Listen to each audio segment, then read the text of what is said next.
સહજાનંદ સ્વામી મહારાજની જય, હરિકૃષ્ણ મહારાજની જય, લક્ષ્મી નારાયણ દેવની જય, નીલકંઠ પ્રભુની જય.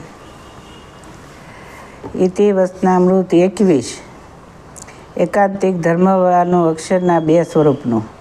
સંવંત 1876ના પોષ સુધી ત્રીજને દિવસ શ્રીજી મહારાજ શ્રી ગરડા મધ્યે દાદા ખાસરના દરબારમાં સાંજને સમયે ઉગમણે દ્વાર ઓરડાની ઓસરીએ ઢોલિયા ઉપર બિરાજમાન હતા અને કાળા શેડાનો ખેસ પહેર્યો હતો ને ધોળો સોફા ઓઢ્યો હતો ને ધોળી પાગ માથે બાંધી હતી ને ઉગમણે મુખારવિંદે વિરાજમાન હતા ને પોતાના આગળ સાધુ જાજ પખાજ લઈને કીર્તન ગાતા હતા અને પોતાના મુખારવિંદની આગળ સાધુ તથા દેશ દેશના સત્સંગીની સભા ભરાઈને બેઠી હતી.